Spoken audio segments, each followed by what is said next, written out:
Hey, so welcome back. Marshawn Olanio here. So compatibility, that's what we're talking about today. And specifically, we're going to jump into the 7 questions you should be asking yourself to see if you and your partner are compatible. Now, let's talk about compatibility just for a short moment. I want to bring up compatibility, and is it something that we really should be paying attention to or not? Well, research actually shows that the couples that are the most compatible, i.e. have similar or common goals and interests together, that they have a higher chance of standing the test of time, that their relationship seemingly, per research, that it can go the distance more than those who have less in common and less things interested together. So with that being said, let's talk about the 7 questions you should be asking yourself in order to see if you and your potential spouse are compatible. These questions should be asked to see if you two should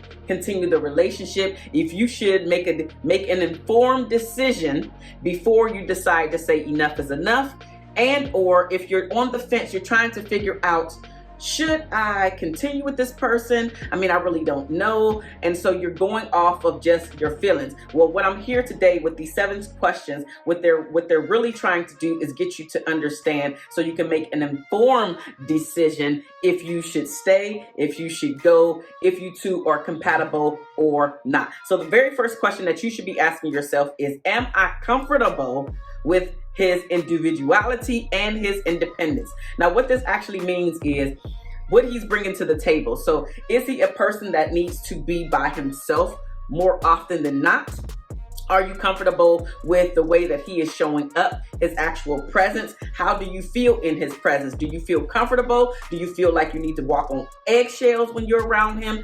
Can you two sit in silence without feeling the need to fill the silence with words, or trying to make sure that the two of you are staying connected? Is it odd or not? So are you comfortable in his presence, and are you comfortable with his individuality and his independence? How much he actually does not need to rely on you to be in his presence as well as to be around him and in his life. So how are you feeling about that?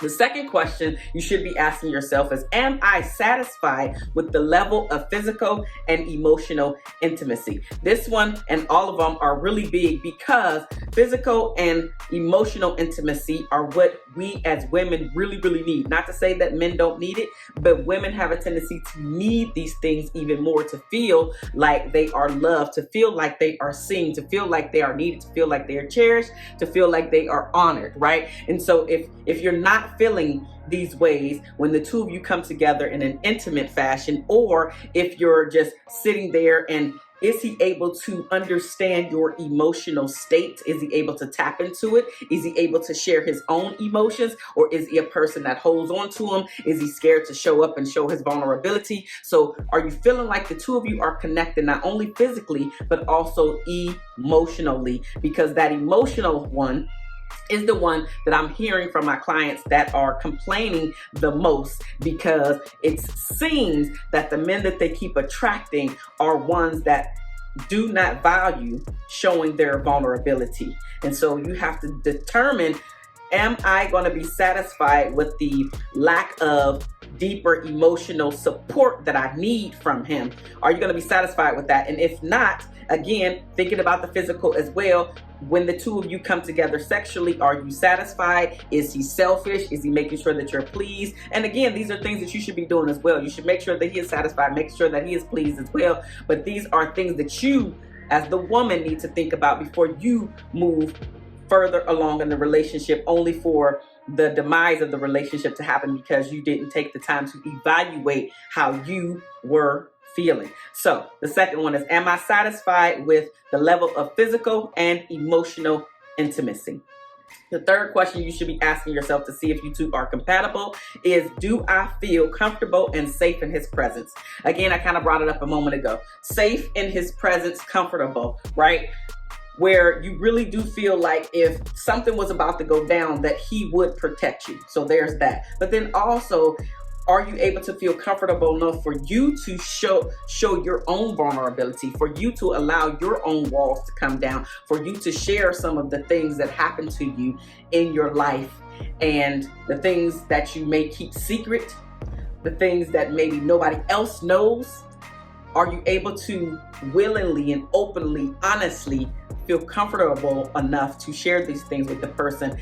And you have gotten zero evidence that he has thrown this stuff in your face later on, because again, you're looking for a safe environment. And anytime somebody uses your words, specifically your secrets, against you later on, that is not going to be a person that you feel comfortable with. You're not going to feel safe with that person. And eventually, just eventually, that relationship again is going to end, or you may decide to stay, but really the relationship has ran its course and now you're just kind of going through the motions. But that's a different video. So just keeping this in mind, how safe and comfortable do you feel in his presence?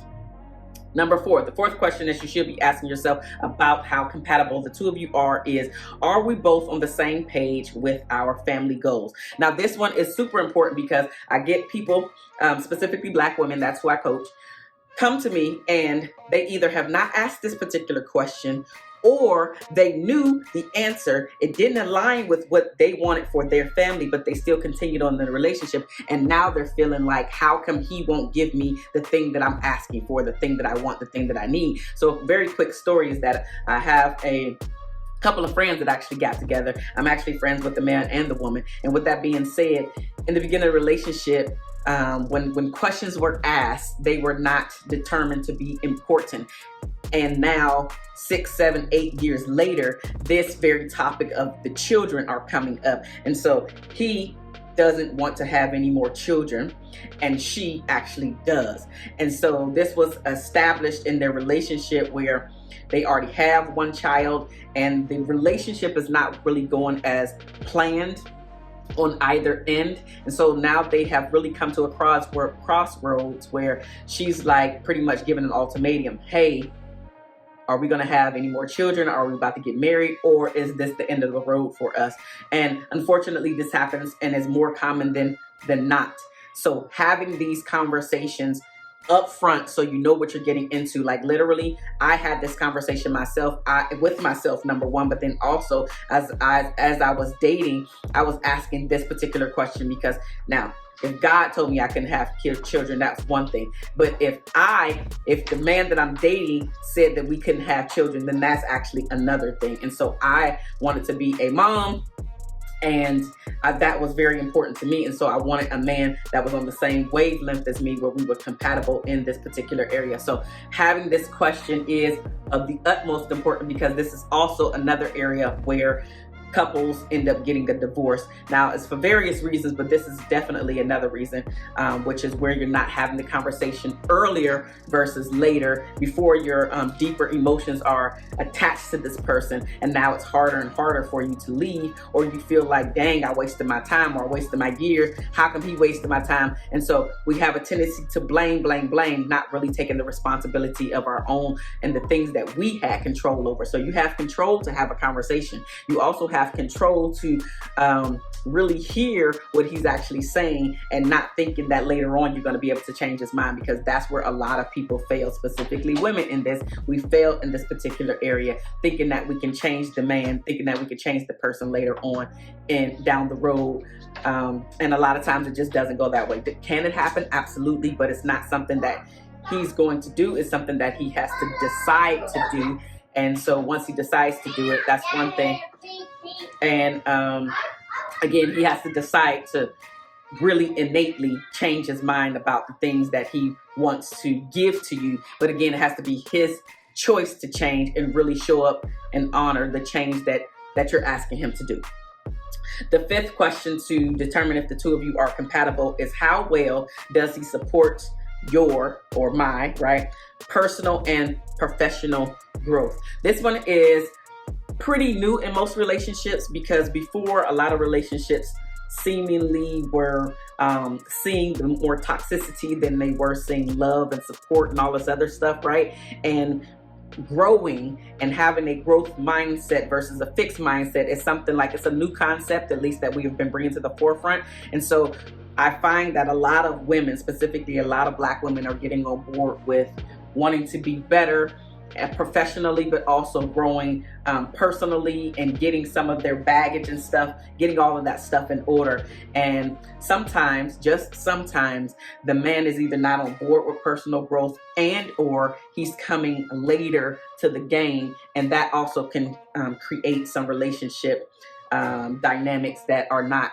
as welcoming as we would like them to be. So just understanding if he's supporting your growth, if he also has a growth mindset, because I just mentioned that the more that you two have in common, so if you're growing and you're reading books together, and you're going to conferences, and you're going to seminars, and you're paying for therapy, you're paying for coaching, if you're both on the same wavelength to say that this is important for me, this is important for us, then absolutely awesome, right? That's one of the things that you can take out of your relationship from it being a stressor.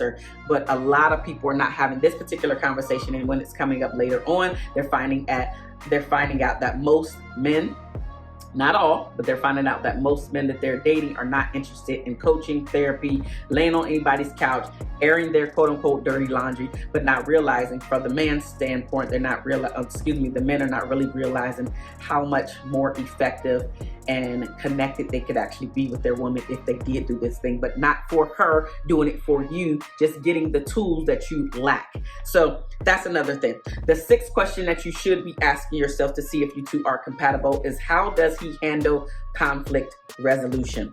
This one is another big one, because some people don't really know how to control their emotions. And if you get with a man that doesn't know how to control his emotions, you might have a whole bunch of holes in your walls.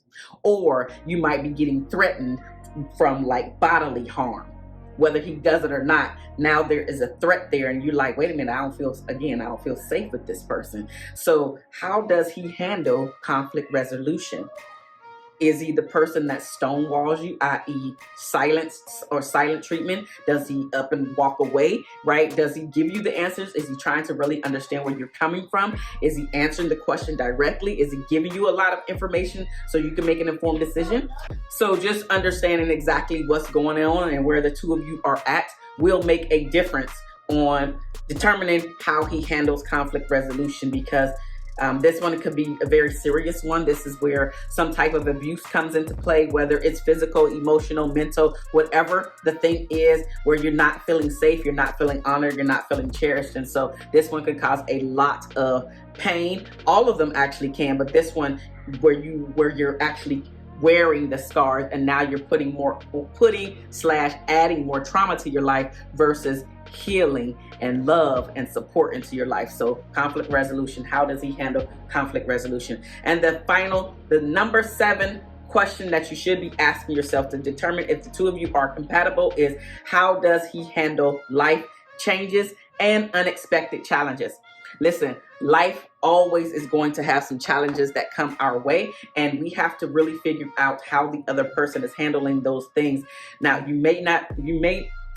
life may not happen at the dating stage, right? But just thinking about some of the things that can happen in life, it could be a death of the spouse, of the person that they're dating, or the person that they decide to marry. It could be a death of the child. It could be the death of the parent. It could be a job loss. Like, how are they handling these life changes that are absolutely going to come, where we all have to face? And so is he a person, again, that shuts down? Is he a person that goes into his own world and into his own cave, right? Is he a person that gets really nervous and anxious and literally just runs away from everything? And again, these are things that you're not necessarily going to know today or tomorrow, at least the big things that I mentioned here, but really just watching the patterns of how he handles conflict. When you need to change the date, how is he responding, right? Is he like, okay, no big deal, we can, when do we want to do it? Or is he like, making a huge deal about you needing to change the date? So not only are you looking at the big things, you're also looking at how he's handling the small things here today and now, because it's going to make a difference on how the two of you stay connected or not. It's going to make a difference if your relationship has the tendency to last the test of time, or if you literally need to make an informed decision to walk away now, even if you really like this person. It's better to walk away in the dating stage than it is when you decide to be boyfriend and girlfriend. It's better to walk away at boyfriend and girlfriend status than you are engagement. It's better to walk away from engagement than it is for you to now be a part of the statistic because you got to get a divorce. So really realizing the compatibility and how it does and can affect your relationship is an important part of determining should you move forward or should you walk away. So those are my 7 questions that you should be asking yourself in order to determine if you and your man are compatible, or should you say it is now time for me to make that informed decision to love on me. I can see based off of this, it is not going to work, and you have to be okay with that. I am Marshawn Olanio. I am a shift relationship strategist. If you are a Black woman and you're looking to get some help, or if you're looking for a community of women that you want to be around, that's also like-minded, kind of going through the same things, then you can join my Facebook group, which is Reasons Why Black Women Love Themselves and Their Man. This one is if you are in a relationship or not. Really, it's all about loving you, because I help Black women specifically to shift their mindset, shift their perspective, and shift the way that they're showing up in the world, specifically with the relationship with themselves first, and then watching that lead over into the relationship with their spouse, significant other, and or their child or children. So I love you guys, and I'll see you next time. Deuces, y'all.